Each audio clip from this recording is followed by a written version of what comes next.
Anak laki-laki memiliki kemampuan untuk berkomunikasi dengan mayat. Hei, raksasa, apakah kamu pernah melihat topeng yang ada di tanganku? Mayat raksasa menjawab, belum pernah. Karakter utama langsung berlari menuju mayat berikutnya.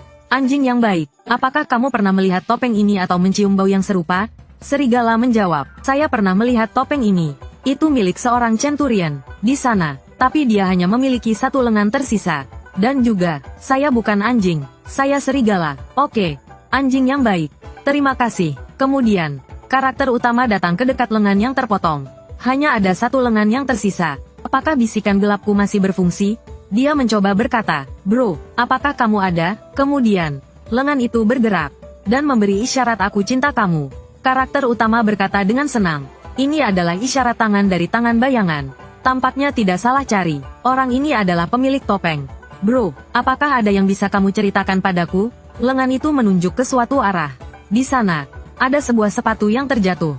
Karakter utama mengambil sepatu itu, menutup hidung karena bau. Dia melihat sepertinya ada sesuatu di dalamnya. Dia mengeluarkannya. Ternyata itu adalah sebuah benda berbentuk. Melihat deskripsi benda khusus. Kemudian dia melihat informasi tentang benda berbentuk kancing itu. Lambang bayangan malam, kualitas biru, luar biasa. Di dalam lencana terukir simbol sihir yang dalam dan rumit. Dapat mengaktifkan senjata tertentu. Jika tidak ada senjata yang sesuai, itu hanya barang rongsokan. Karakter utama teringat pedang malamnya. Dia mengeluarkannya, dan menaruhnya bersama dengan lencana bayangan malam. Begitu lencana itu dipasang pada pedang, level pedang itu meningkat, dari malam menjadi senja malam. Kemudian informasi tentang senja malam muncul. Senja malam, pedang pendek eksklusif pembunuh manusia, level biru, luar biasa. Kemampuan, tajam, tingkat tinggi. Kemampuan, penetrasi, tingkat tinggi. Ini adalah pedang pendek untuk pembunuhan. Dan juga telah diberikan berkah bayangan oleh Brotherhood Tangan Bayangan. Hanya pembunuh tingkat tinggi yang bisa memakainya. Berkah bayangan, pedang ini memancarkan gelombang kekuatan khusus. Yang menunjukkan identitasmu, memungkinkanmu untuk menyelesaikan berbagai tugas di Brotherhood Tangan Bayangan. Orang yang adil, bayangan melindungi setiap orang yang memperjuangkan keadilan. Karakter utama mengangkat pedang senja malam dengan tinggi. Tak disangka, ada kebahagiaan tak terduga seperti ini. Kemudian dia melihat surat itu. Pemberitahuan tentang penyelidikan gerakan mayat hidup yang aneh. Kepada semua saudara dan saudari tangan bayangan. Kerajaan manusia dan kerajaan elf telah bersama-sama merilis tugas besar. Siapapun yang bisa menemukan informasi tentang gerakan mayat hidup, maka kamu bisa mendapatkan hadiah yang besar. Ayo, semua pergi ke medan perang. Keberlangsungan suku kita membutuhkan perjuangan kita semua. Semoga bayangan melindungi kita. Tangan bayangan. Ternyata ini adalah pemberitahuan tugas dari tangan bayangan. Karakter utama teringat kristal yang diberikan Roman. Di dalamnya ada lokasi tangan bayangan. Sepertinya Roman pasti juga anggota tangan bayangan. Kemudian, karakter utama mulai bertanya kepada mayat hidup tentang informasi. Kamu, bangun. Beritahu aku informasi tentang gerakan mayat hidup. Mayat hidup menjawab, saya tidak tahu apa-apa. Karakter utama merasa ini terlalu lambat. Jadi dia langsung bertanya kepada beberapa mayat hidup. Kamu, dan kamu. Beritahu aku informasi tentang gerakan mayat hidup. Beberapa mayat hidup menjawab, kami tidak tahu apa-apa. Tentara biasa hanya mendapat perintah untuk bertempur. Karakter utama merasa frustasi. Sepertinya tentara biasa tidak tahu informasi yang berharga. Saat itu, tengkorak besar di dalam cincin karakter utama berbicara. Itu, sebenarnya saya bisa memberikan informasi padamu. Oh iya, hampir saja saya lupa tentangmu. Tapi, kamu sebagai mayat hidup, bagaimana bisa saya menjual informasi tentang ras kalian? Jangan-jangan kamu mau menipu saya lagi? Tengkorak itu tertawa. Mayat hidup memang ras saya. Tapi mereka satu persatu tidak punya niat baik terhadap saya. Karakter utama teringat, ternyata kondisi si tengkorak di kalangan mayat hidup tampaknya sangat buruk. Mungkin menjual informasi masuk akal. Kemudian tengkorak besar memberitahunya sebuah informasi. Ras mayat hidup telah menggunakan komponen baru untuk meriam. Ini dapat meningkatkan kekuatan meriam jiwa api mayat hidup sebesar 20%. Frekuensi tembakan meningkat 10%. Karakter utama menyimpan informasi itu dan berpikir, apakah informasi ini terlalu berharga? Saya hanya orang biasa. Begitu saya mengungkapkan informasi yang luar biasa ini, orang lain pasti akan memverifikasi. Saya pasti akan menanggung risiko besar. Tengkorak itu berkata, tidak terlalu tinggi. Sebenarnya, seiring berjalannya perang, saya yakin pimpinan ras manusia sudah mulai menduga. Hanya saja belum terbukti. Tak lama setelah itu, karakter utama melihat kamp tentara manusia. Tempat pengalihan tugas tangan bayangan ada di dalam kamp tentara. Namun, bagaimana saya bisa ke sana? Tengkorak itu menyarankan, bukankah mereka sedang mencari orang yang terluka? Kamu bisa berpura-pura terluka, biarkan mereka membawa kamu ke sana. Ide ini bagus. Lalu seberapa parah saya harus terluka? Bagaimana dengan kemampuan penyembuhan mereka? Tengkorak itu menjawab, penyembuhan dari ilmu suci ras manusia adalah yang terbaik. Bahkan elf pun kalah dibandingkan manusia. Dengan catatan kamu punya uang. Lalu bagaimana dengan rasmu, Ling? Tengkorak itu menjawab, kami biasanya membuang tentara yang hampir mati keluar. Biarkan mereka mati dengan sendirinya. Kami juga bisa menyembuhkan. Tapi itu sangat merepotkan. Kami perlu menggunakan mantra khusus. Mewujudkan sebuah altar pengorbanan. Kemudian menangkap sekelompok mayat hidup atau makhluk hidup. Menarik kekuatan mereka. Cara ini bisa membuat kita pulih seketika. Tapi harganya adalah nyawa makhluk hidup lainnya. Ini hanya bisa dilakukan oleh mayat hidup dengan posisi sangat tinggi. Dan harus memahami berbagai rahasia di dalamnya. Dengan kata lain, manusia lebih efisien. Tapi saya tidak punya uang. Tengkorak itu berkata, saya punya. Kemudian karakter utama tidak ragu lagi. Dia pergi ke samping palu raksasa mayat hidup. Kemudian menambahkan semua atribut kekuatan. Barulah dia berhasil mengangkat palu besar itu. Kamu sedang apa? Hanya terdengar suara karakter utama menjawab. Jika nanti saya tidak bisa bersuara, ingat untuk bantu saya cari cara. Ya. Kemudian terdengar suara palu besar yang jatuh ke tanah. Karakter utama terhantam dan memuntahkan darah. Sial, ini besar sekali. Kemudian dia mengambil sebuah batu. Dengan gila memukul perisainya. Dang dang dang. Siapa? Siapa yang bisa menyelamatkan saya? Ada siapa-siapa? Tolong bantu saya. Tim pencari dan penyelamat langsung mendengar teriakan minta tolong dari karakter utama. Cepat datang. Di sini ada yang terluka. Tak lama setelah itu, di kamp tentara manusia, seorang pendeta manusia sedang melakukan penyembuhan pada karakter utama. Saat sihir penyembuhan masuk ke dalam tubuh karakter utama. Setelah beberapa saat, lukanya pulih. Pada saat itu, 3 orang masuk ke dalam tenda. Orang tua itu berkata, kamu boleh pergi sekarang. Imbalan akan segera diberikan padamu. Kemudian, pria berbaju putih mengangkat karakter utama. Anak, kamu sudah aman. Karakter utama bertanya, ini tempat apa? Siapa kamu? Ini adalah kamp manusia. Saya adalah kepala keluarga Norton. Anak, perisai yang kamu bawa memiliki lambang besar. Katakan padaku, apakah kamu dari keluarga Tuan Rin? Karakter utama mengeluarkan sebuah kristal dan berkata, akhirnya saya menemukan kalian. Rin telah diserang oleh mayat hidup. Tolong segera kirimkan bantuan. Ini adalah surat yang diberikan oleh Tuan. Orang tua itu mengambil kristal untuk memverifikasi. Para Tuan di Kekaisaran. Saya adalah Tuan Rin, Lawrence. Siapa yang bisa membawa pasukan untuk menyelamatkan wilayah Rin kami? Saya bersedia membayar 300 koin emas. Dan sebidang tanah yang menguntungkan. Tolong datang untuk menyelamatkan kami. Orang tua itu memastikan. Ini suara Lawrence. Kristalnya juga tidak bermasalah. Pangeran Norton melihat ke arah karakter utama. Anak, kamu memang orang Rin. Tapi ada satu hal yang harus saya katakan padamu. Rin, sudah hancur total. Mayat hidup telah menguasai wilayah. Kamu mungkin adalah satu-satunya yang selamat. Karakter utama berakting dengan sangat emosional. Apa? Ayah, ibu, Zelos, nenek, Wun, Kaye, Xiaolu, mereka semua tidak selamat. Tidak, saya tidak percaya. Pangeran Norton menghibur. Anak, kamu telah melalui banyak kesulitan. Dan akhirnya selamat di bawah palu batu raksasa mayat hidup.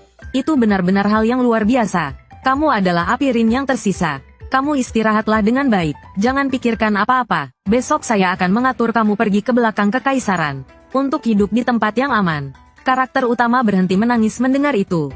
Tidak bisa. Saya masih harus menemukan tenda tangan bayangan. Untuk menyelesaikan tugas dan menukar keterampilan. Saya tidak bisa begitu saja diusir. Dia segera berkata, terima kasih. Tuan, tolong izinkan saya tetap di medan perang. Saya ingin membalas dendam untuk semua orang. Saya tidak akan membiarkan mayat hidup itu lolos. Saya akan bertarung dan mengusir mereka semua. Tidak ada yang tersisa. Suasana menjadi sunyi seketika. Semua orang terharu oleh kata-kata karakter utama. Beberapa saat kemudian, Pangeran Norton berkata, di usia muda, kamu sudah memiliki keberanian seperti ini. Itulah sebabnya Tuan Rin memilihmu. Untuk tugas penting ini, kamu pasti memiliki kemampuan yang luar biasa. Karakter utama tahu saatnya untuk menunjukkan kemampuannya. Saya berlari cepat. Seluruh wilayah Rin. Di usia saya, tidak ada yang lebih cepat dari saya. Kemudian dia mengonsumsi entry data dirinya yang didapat hari ini. Dan menambahkannya ke agilitas. Meningkatkan agilitasnya menjadi 9.9. Kemudian dia keluar dari tenda. Tuan, lihat kecepatan saya. Sekejap. Dia berlari keluar. Lalu berbalik dan berlari kembali. Dia kembali ke tempat semula. Pangeran Norton memuji. Kecepatanmu memang sangat cepat. Saat itu, seorang elf wanita maju dan memegang tangan karakter utama. Anak, dari mana gelang ini? Karakter utama menjawab, ini adalah hadiah dari seorang gadis elf bernama Lenny. Elf wanita itu mengucapkan mantra, dan menunjuk gelang itu. Kemudian, bayangan seorang gadis elf muncul di tempat itu. Permisi, siapa yang memanggilku dengan sihir elf? Elf wanita itu berkata, Lenny, saya adalah penyihir besar dari istana, Yudria. Bagaimana gelangmu bisa berada di tangan seorang anak laki-laki manusia? Karakter utama menyapa terlebih dahulu. Hai, Lenny, bagaimana dengan sulap yang aku lakukan untukmu terakhir kali? Lenny tersenyum bahagia saat melihat karakter utama. Benar-benar kamu, kapan kamu akan berkunjung lagi ke desa kami? Elf wanita itu meminta Lenny untuk menjawab pertanyaannya. Lenny berkata, beberapa waktu lalu, ada mata-mata mayat hidup di desa kami. Dia lebih dulu mengungkapkan konspirasi mayat hidup, memaksa pendeta besar untuk memberinya sebuah jasa. Ngomong-ngomong, pendeta besar sudah lama mencarinya. Tutup komunikasi. Elf wanita itu menepuk bahu karakter utama dan berkata, Pangeran Norton, anak ini masih sangat muda, cepat dan gesit, berkali-kali menghadapi bahaya besar dan selamat. Dan dia juga memiliki hubungan baik dengan ras elf kami. Saya sarankan agar dia pergi ke ibu kota kekaisaran untuk belajar. Pangeran Norton langsung menyetujui. Baiklah, baiklah. Jarang ada manusia yang bisa dilihat baik oleh ras elf. Sudah diputuskan. Panggil seseorang. Catat identitasnya. Pangeran Norton menepuk bahu karakter utama. Siapa nama lengkapmu? Karakter utama juga tidak tahu tentang budaya dan adat istiadat wilayah Rin. Dan ciri-ciri penamaan di sana. Untuk menghindari kesalahan, dia hanya bisa berpura-pura amnesia. Ah, kepalaku sangat sakit. Orang tua itu maju untuk memeriksa. Sepertinya kamu terkena pukulan dari palu batu mayat hidup raksasa. Otakmu terhantam, mengakibatkan amnesia. Pangeran Norton hanya bisa menghibur. Tidak apa-apa, kamu istirahatlah dulu. Kita akan bertemu lagi. Anak yang selamat dari bencana besar. Kamu telah mendapatkan ketenaran tertentu. Kamu memiliki kemungkinan tertentu untuk mendapatkan entry yang dibuat sendiri. Anak yang selamat dari bencana besar. Karakter utama kebingungan. Anak yang selamat dari bencana besar.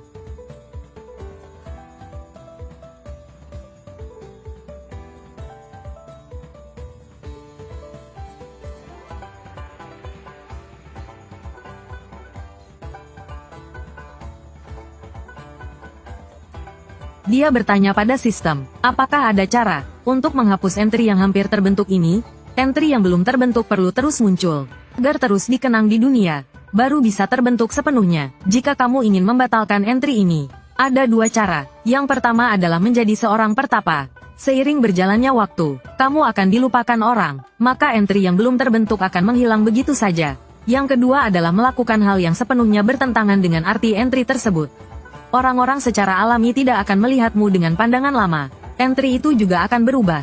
Karakter utama berpikir sambil Gao Bie Zongren. Bagus, setelah urusan di sini selesai, saya akan menghilang untuk beberapa waktu. Tak lama kemudian, karakter utama menemukan tenda tangan bayangan. Dia masuk dan memberi salam. Halo, saya datang untuk menukar informasi. Namun, orang-orang di dalam mengabaikannya. Karakter utama menyadari sesuatu. Dia memberi isyarat aku cinta kamu. Semoga bayangan selalu melindungi kita. Pria itu baru menoleh. Dia memberi isyarat ambigu padanya. Saudaraku, ada informasi apa? Karakter utama melemparkan kristal informasi yang diberikan tengkorak besar padanya. Saya mendapatkannya dari meriam jiwa api di wilayah mayat hidup. Saya yakin kamu juga sudah menyadarinya. Dalam pertempuran kali ini, tembakan mereka lebih hebat dari sebelumnya. Bagus, ini memang berharga. Apa yang ingin kamu tukar? Saya punya pisau belati penyamaran taktis. Dilengkapi dengan racun khusus. Cukup dengan menjilatnya sedikit, akan berpura-pura mati setelah dijilat. Sangat cocok untuk digunakan oleh pembunuh di medan perang. Racunnya baru diproduksi dan memiliki masa kadaluarsa 2 tahun. Jika tidurmu terganggu malam ini, bisa menjilat sedikit. Tidur yang sangat dalam, dijamin bangun dengan tubuh segar keesokan harinya. Karakter utama menatap pisau belati itu dengan bingung. Ada barang lain, pria itu mengeluarkan peluit dan memainkannya. Kemudian seekor kuda muncul di luar tenda. Kemudian kuda itu membalikkan mata, jatuh ke tanah, mulai mengeluarkan air liur dan kejang. Bagaimana, kuda yang bisa berpura-pura mati? Cukup dengan satu tatapan, dia akan jatuh dan berpura-pura mati. Karakter utama menatap pria itu dengan bingung. Jadi, kuda dan pisau belati ini satu set? Pria itu menjawab, saudaraku, pandangan yang bagus. Karakter utama bertanya, ada yang lain? Pria itu mengeluarkan kacamata hitam. Ini adalah kacamata tembus cahaya. dilengkapi dengan 2 kristal bayangan. Siapapun yang memakainya, dapat melihat melalui pakaian orang lain, melihat uang dan barang berharga mereka. Karakter utama mulai berkeringat. Pria itu berkata, stok barang akhir-akhir ini terbatas. Saat ini saya hanya punya 2. Satu adalah sihir pemotongan darah tingkat dasar. Dapat membuat musuh terus mengalirkan darah. Dapat digunakan dengan pisau, pedang, belati, dan berbagai senjata lainnya. Yang lainnya adalah teknik tendangan bernama Frost Wind. Sebuah teknik serangan dorong tingkat dasar. Dapat menendang musuh dan senjata musuh. Saat karakter utama ragu memilih yang mana, suara yang familiar terdengar di pikirannya. Manusia, pilih Frost Wind. Karakter utama terdiam. Suara itu adalah orang misterius yang sebelumnya memberi petunjuk pada saya, dan memberikan saya pedang pendek Night Shade. Dia bertanya dalam pikirannya, mengapa memilih Frost Wind? Suara itu menjawab, karena itu bukan teknik dari dunia ini. Selanjutnya, kamu perlu mencari cara untuk mendapatkan Shadow Magic dari ras mayat hidup, dan Thunder Palm dari ras Beast King. Setelah kamu mendapatkannya, gabungkan dengan Moonlight Direwolf dan Frost Wind-mu. Kamu akan mengungkap rahasia sejati. Akhirnya, karakter utama memilih Frost Wind. Dia menghancurkan kristal itu. Kemudian berbagai teknik tendangan mulai muncul. Lalu itu terpatri dalam pikirannya. Saat itu pria itu berkata, angin beku hanyalah teknik tendangan dasar. Dan hadiah tugasmu lebih berharga. Apakah kau masih punya permintaan lain? Tokoh utama menjawab tidak ada. Pria itu memberinya sekantong emas sebagai kompensasi. Setelah keluar dari tenda, tokoh utama bertanya pada tengkorak besar. Hei, kau bisa mendapatkan teknik bayangan dari ras Andit? Tengkorak besar langsung melemparkan sebuah kristal padanya. Teknik ini adalah jenis ilusi yang paling dasar. Tidak terlalu berguna, selama kelincahan dan kekuatan mental cukup, bisa digunakan. Untuk apa kau memakainya? Tokoh utama melihat informasi keterampilan yang muncul. Teknik bayangan gelap, membutuhkan 3 poin kekuatan mental, 5 poin kelincahan. Deskripsi, melepaskan bayangan gelap untuk membingungkan lawanmu. Setelah itu, tokoh utama mulai mendistribusikan atributnya. 3 poin dialokasikan untuk kekuatan mental, 4 poin dialokasikan untuk kelincahan. Persyaratan pun terpenuhi. Kemudian tokoh utama mencari tempat sepi. Tidak boleh ada yang melihat saat menggunakan sihir Andit. Teknik bayangan gelap, bayangan hantu melesat keluar dari tubuh tokoh utama. Namun hanya muncul beberapa detik lalu menghilang. Tokoh utama pun tercengang. Jadi ini yang disebut bayangan gelap? Selain membuat orang kaget, sepertinya tidak ada kegunaan lain. Sekarang tinggal teknik petir. Saat itu juga, seorang prajurit menemukan tokoh utama. Akhirnya kutemukan kamu, anak yang selamat dari bencana. Selamat ya, karena keberanianmu, Pangeran Norton, telah memutuskan untuk memberimu medali keberanian. Dan juga surat rekomendasi ini. Tokoh utama menerima kotak hadiah itu, dan memberi hormat pada prajurit sebagai tanda terima kasih. Misi ke dunia lain kali ini sudah tercapai. Saatnya aku kembali. Keesokan harinya, Tuan Sen Ye, emas telah ditukar total sebesar 65.444 yuan. Sesuai permintaan Anda, sudah kami transfer ke akun yang ditentukan. Baiklah, terima kasih atas bantuan kalian. Saat itu barulah tokoh utama memeriksa ponselnya. Baru pergi ke dunia mimpi buruk sebentar. Tak disangka banyak sekali pesan masuk. Salah satunya dikirim oleh Zhao Yibing. Hiks. Ini semua salahku. Sen Ye, maafkan aku ya. Malam ini aku temani kamu nonton film, ya? Dia juga menyertakan foto polos sang gadis tercantik di sekolah. Tokoh utama melihatnya sambil sedikit memerah. Memang sangat cantik, sayangnya. Setelah itu dia membalas dengan kutipan pria Sigma. Hadapilah kenyataan, Bing, aku adalah daging angsa yang tak akan pernah bisa kau nikmati. Saat itu dia menerima pesan dari sahabatnya, Chen Haoyu. Bro Ye, selamat atas kontrakmu dengan perusahaan bela diri duniawi. Ayo rayakan bersama malam ini. Tokoh utama pun berpikir, sekarang aku sedang diincar oleh aliansi pembunuh. Kalau aku nekat keluar dari perusahaan dan beraktivitas di luar, sangat berbahaya. Tapi dia teringat persahabatannya dengan Chen Haoyu, dan tak tega untuk menolaknya. Untungnya saat itu Chen Haoyu mengirim pesan lagi. Katanya dia bahkan bermimpi bisa bergabung dengan perusahaan bela diri duniawi. Minta tokoh utama untuk mengajaknya berkeliling. Tokoh utama langsung merasa itu ide bagus. Perusahaan memang mengizinkan tamu berkunjung. Dan lingkungan dalam perusahaan sangat aman. Bisa memuaskan rasa penasaran Chen Haoyu. Sekaligus merayakan bersama. Setelah itu, tokoh utama pun turun ke lantai 1. Di aula sudah berdiri sekelompok orang. Aura mereka sangat berbeda dari orang biasa. Inilah yang pernah disebutkan oleh manajer Qian. Orang-orang yang memiliki profesi. Saat itu seorang pria botak gemuk memperhatikan tokoh utama. Dia berjalan mendekat dan bertanya, kau pendatang baru tahun ini? Benar, maafkan saya, apakah saya tidak seharusnya menatap Anda? Si botak tersenyum ramah. Tidak apa-apa, dulu saat aku terpilih masuk ke sini, waktu masih jadi pendatang baru, aku juga berdiri di sini seperti kamu, mengamati para profesional di dalam perusahaan. Tokoh utama pun penasaran, apakah saat itu Anda sedang membayangkan masa depan? Ekspresi si botak tiba-tiba jadi aneh. Tidak, waktu itu aku merasa mereka sangat sombong. Aku ingin mencabik-cabik mereka semua. Tokoh utama pun tercengang. Apakah semua profesional di perusahaan ini segila itu? Saat itu si botak melihat seorang wanita mendekat. Dia pun menyapa, "Hai, Wena, kamu jaga malam ini ya? Mau makan malam bareng nggak?" Wena langsung mengacungkan pistol ke wajah si botak. "Pergi, jangan ganggu aku lagi, akan kupas kulitmu." Sama seperti si mesum yang kupreteli beberapa hari lalu. Si botak pun pergi dengan perasaan sedih. Wanita itu nin ke arah tokoh utama dan berkata, "Sen Ye, ada seorang pria bernama Chen Haoyu mencarimu. Identitasnya sudah berhasil diverifikasi. Haruskah dia diizinkan masuk? Ya gelombang dia teman sekelasku. Tolong izinkan dia masuk." Wanita itu pun berbalik hendak membawanya masuk. Namun tokoh utama bilang tak perlu repot. Biar dia sendiri saja yang menjemputnya. Namun wanita itu menoleh kembali dan berkata, "Itu perintah dari manajer Kian. Sekarang sepertinya kamu sedang dalam masalah. Kami harus melindungimu dengan baik." Tokoh utama pun terpaksa berhenti. Tak lama kemudian Chen Haoyu pun dibawa masuk. Begitu masuk, dia langsung bersemangat dan terus bicara. Tokoh utama menekan tombol lift, bersiap mengajaknya berkeliling. Saat dia masuk ke dalam lift, dia menerima sebuah pesan singkat. Dikirim oleh Xiao Mengyu. "Saat kamu diserang oleh makhluk abnormal di rumah sakit, memang ada seorang perawat yang menyaksikan semuanya. Tapi dia menghilang. Aku hanya menemukan satu mayat yang wajahnya sudah hancur. Tapi itu bukan dia. Identitas pastinya masih dalam proses verifikasi." Setelah itu dia mengirimkan sebuah video. "Aku curiga mayat ini dibunuh untuk membungkam karena dirimu." Lalu dia kirim beberapa foto lagi. "Jadi aku menyelidiki ulang semua orang di sekitarmu. Orang ini bertingkah sangat mencurigakan di sekolah kemarin pagi. Sepertinya sedang mencari sesuatu." Mata tokoh utama terbelalak. "Itu Chen Haoyu. Dia sedang mencariku. Kemarin pagi aku sedang..." "Apa ya?"